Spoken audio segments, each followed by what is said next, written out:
জিষ্ণুদা আপনি হাত তুলছিলেন, বিনায়কদা জিষ্ণুদার কাছে আসছি। আরও যদি বেশি শুনতে চান তাহলে একটা বক্তব্য না শুনিয়ে পারছি না। নাম হচ্ছে জিষ্ণুদা নিউটন দাস। আপনাদেরও বলি, রাকেশ এবং বিনায়কদা রয়েছেন। নাম হচ্ছে নিউটন দাস, বাড়ি হচ্ছে কাকদ্বীপ। তো নিউটন দাসকে চেপে ধরতে নিউটন দাস কি বলছে শুনুন।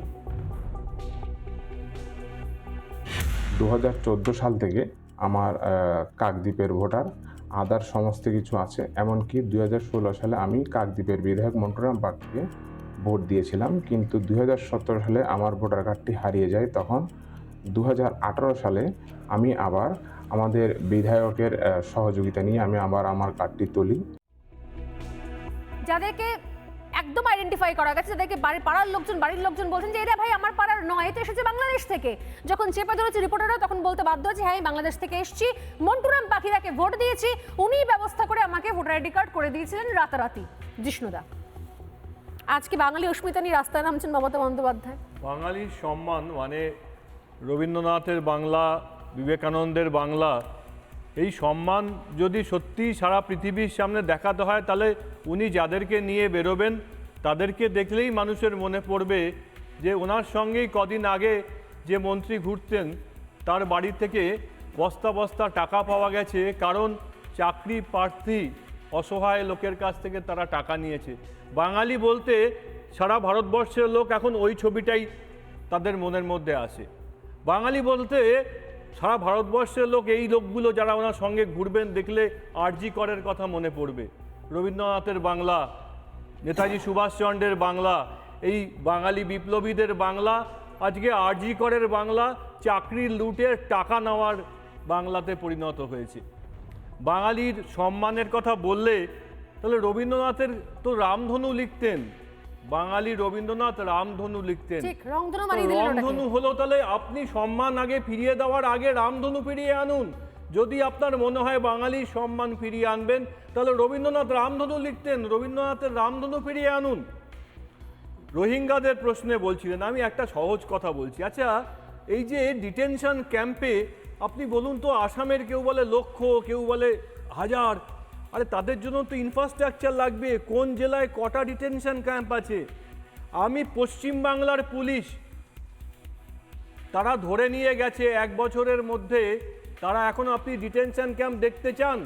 তাহলে বর্ধমানে গিয়ে ঘুষকরা থানা ধরে নেওয়া পুলিশের ডিটেনশন ক্যাম্প আমি দেখাতে পারবো। বাংলাদেশে নাম করে পশ্চিমবাংলার পুলিশ অ্যারেস্ট করে রেখে দিয়েছে।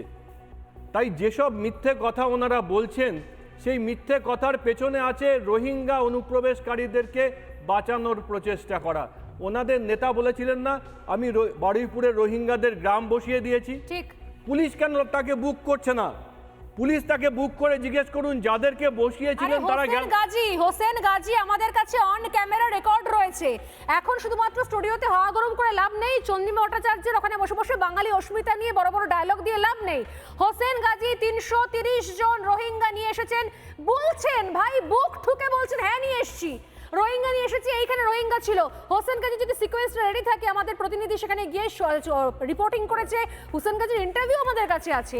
হোসেন গাজী বলছেন যে হ্যাঁ রোহিঙ্গা নিয়ে এসেছি, রোহিঙ্গা এখানে ছিল, এই দেখুন রোহিঙ্গাদের ঘর, এই দেখুন রোহিঙ্গাদের স্কুল এখানে। তারপরে প্রশ্ন করছি আমরা যে দাদা সে রোহিঙ্গারা গেল কোথায়? 330 জন রোহিঙ্গা গেল কোথায় সে আমি জানি না। তারপরে 330 জন রোহিঙ্গা আলটিমেটলি ভিড়ে মিশে গেছে কোথায় তারা আমরা কেউ জানি না। কোন কোন জায়গায় তাদের নাম রয়েছে, কি নামে তারা চেঞ্জ করেছে, কেউ কোন নতুন নাম নিয়েছে আমরা জানি না। আর এখানে বসে মমতা বন্দ্যোপাধ্যায় বলছেন যে বাঙালি অস্মিতার জন্য নাকি রাস্তা নেওয়া হচ্ছে, বাঙালিকে নাকি ভুল বোঝা হচ্ছে। বাঙালিকে তো আপনি ভুল বুঝিয়ে বোঝাচ্ছেন।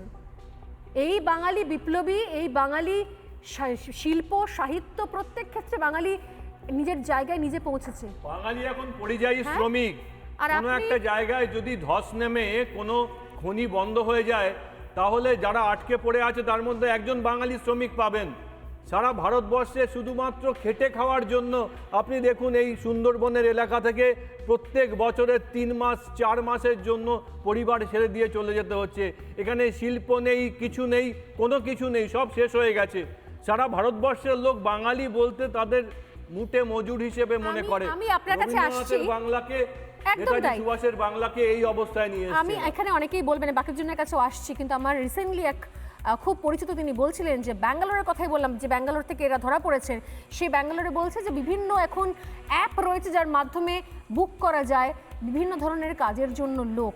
তাতে বাথরুম পরিষ্কার করা থেকে শুরু করে বাড়িঘর পরিষ্কার করারও লোক পাওয়া যায়, বাসন মাজারও লোক পাওয়া যায়, এবং তাতে নাকি অনেক সময়তেই তারা বুক করলে পেয়ে যান পশ্চিমবঙ্গের কোনো হতভাগ্য বাঙালিকে। কেউ অধিকারী, কেউ চক্রবর্তী, কেউ দাস, কেউ পাত্র। তারা যাচ্ছেন শুধুমাত্র এই কাজ করার জন্য, কারণ নিজের রাজ্যে চাকরি নেই। মমতা বন্দ্যোপাধ্যায়ের আজকে মনে পড়ছে বাঙালি অস্মিতার কথা। নানা ধরনের কন্টেন্ট দেখার জন্য লাইক করুন, শেয়ার করুন আমাদের ফেসবুক পেজ, সাবস্ক্রাইব করুন আমাদের ইউটিউব চ্যানেল। পাশাপাশি অন্যান্য ব্রেকিং নিউজের জন্য অবশ্যই চোখ রাখুন রিপাবলিক বাংলায়।